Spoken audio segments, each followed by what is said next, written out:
This is the Randi Rhodes Show on 960 KNEW and online at 960KNEW.com.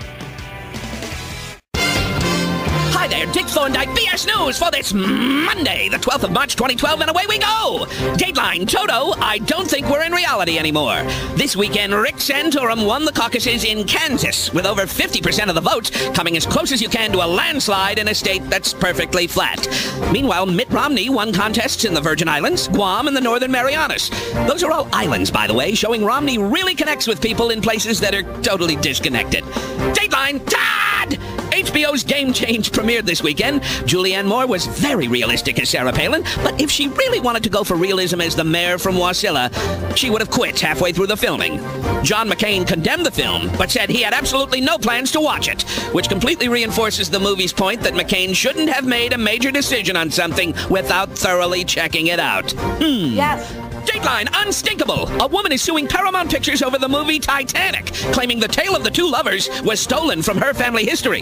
Paramount says any similarities are a coinky-dink, and that the woman just happens to come from a family with a really corny storyline. And finally, Dateline in particular. Physicists say they may have detected the Higgs boson, a hypothetical particle considered the key to explaining the universe. According to data from a particle accelerator, the Higgs boson has a mass of 125 billion electron volts. But you know what they say, the particle accelerator, always adds 15 electron volts. Whatever. That's all there is. Richard Thorndike, BS News. Have yourself a wonderful week. Oh. So, yes, if you saw Game Change, it was interesting because the emotions were flying in that. I felt bad for Sarah Palin. I felt bad for John McCain, but I felt even worse for America. I have to say. I mean, these people were, their blind ambition was just out there for all to see. The fact that the vice president of the United States was a very, very powerful person prior to Sarah Palin becoming the vice presidential candidate was not lost on the American voting population. People did not believe that she was prepared to take on the role of the presidency.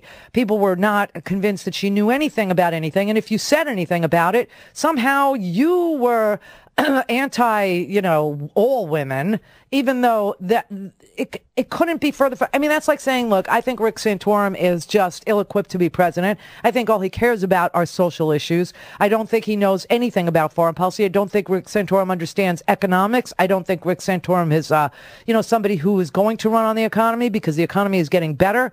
I think he's going to bamboozle people. I think he's going to stir up old hostilities. I think he's going to divide this country. I think he already has started dividing this country along religious lines, which I think, is bizarre in the 21st century, but that he can get away with it and that it still plays in the 21st century America is even more disturbing to me.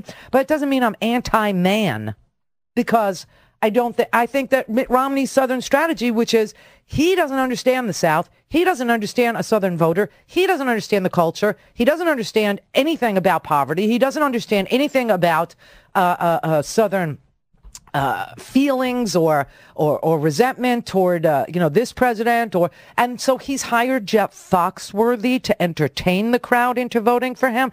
I mean, these are bizarre strategies when picking a president, and Newt Gingrich, of course, is just a hypocrite. Does that mean that I'm anti-man? Does it mean that I'm anti-God? Because I think Rick Santorum is going to play the God card. No, it means that these are tactics and techniques that I'm outraged by, because it does matter who the president is, and it does matter who your governor is, and it does matter whether your governor is going to use his position to union bust or to, give tax breaks to the corporate, givers of his campaign, and then cut school teachers and firefighters. It does matter. These things matter. Who represents you in Congress matters. What their positions are matter. That they're honest matters. All these things matter. But, it doesn't seem to matter in Republican world, and it hasn't mattered for a really long time.